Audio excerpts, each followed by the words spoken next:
Fat and Thin.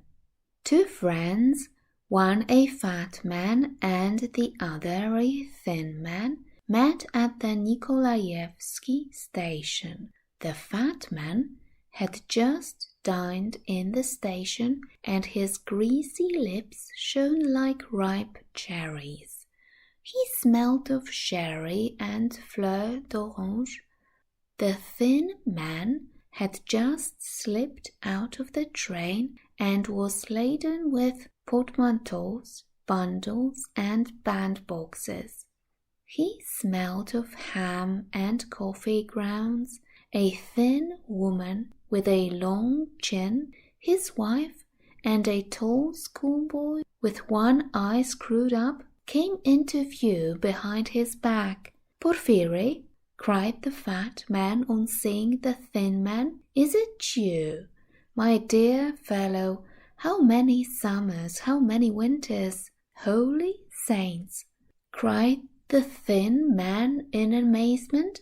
"Misha, the friend of my childhood, where have you dropped from?" The friends kissed each other 3 times and gazed at each other with eyes full of tears. Both were agreeably astounded. "My dear boy," began the thin man after the kissing, "this is unexpected. This is a surprise. Come, have a good look at me. Just as handsome as I used to be, just as great a darling and a dandy. Good gracious me! Well, and how are you? Made your fortune? Married? I am married, as you see. This is my wife, Louise. Her maiden name was Wanzenbach, of the Lutheran persuasion. And this is my son, Nathanael, a schoolboy in the 3rd class. This is the friend of my childhood, Nathania. We were boys at school together." Nathanael thought a little and took off his cap. "We were boys at school together," the thin man went on. "Do you remember how they used to tease you? You were nicknamed Herostratus because you burned a hole in a school book with a cigarette, and I was nicknamed Ephialtes because I was fond of telling tales. Ho, ho! We were children. Don't be shy, Nathania. Go nearer to him. And this is my wife. Her maiden name was Wanzenbach, of the Lutheran persuasion." Nathanael thought a little and took refuge behind his father's back. "Well, how are you doing, my friend?" the fat man asked, looking enthusiastically at his friend. "Are you in the service? What grade have you reached?"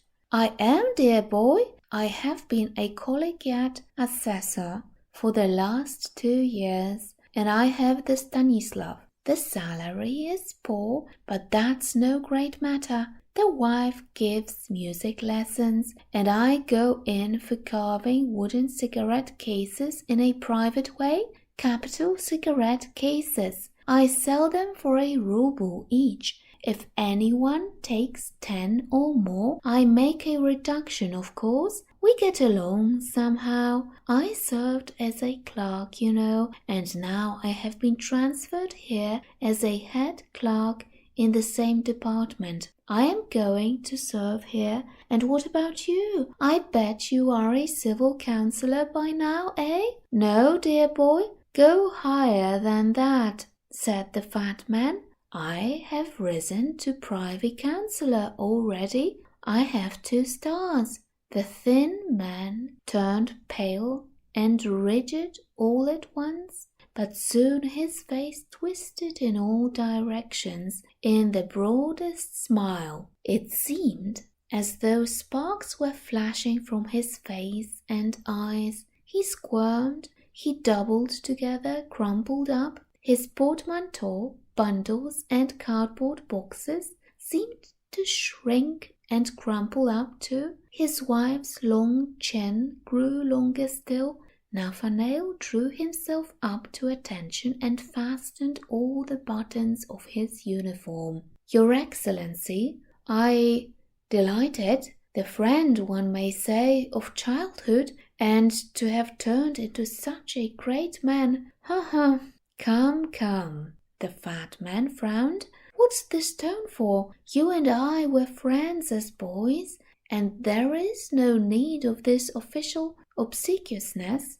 Merciful heavens, Your Excellency, what are you saying? Sniggered the thin man, wriggling more than ever. Your Excellency's gracious attention is like refreshing manna. This, Your Excellency, is my son Nathanael, my wife Louise, a Lutheran in a certain sense. The fat man was about to make some protest, but the face of the thin man wore an expression of such reverence, sugariness, and mawkish respectfulness that the privy councillor was sickened.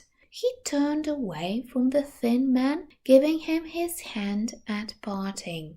The thin man pressed 3 fingers, bowed his whole body, and sniggered like a Chinaman. Ha ha ha!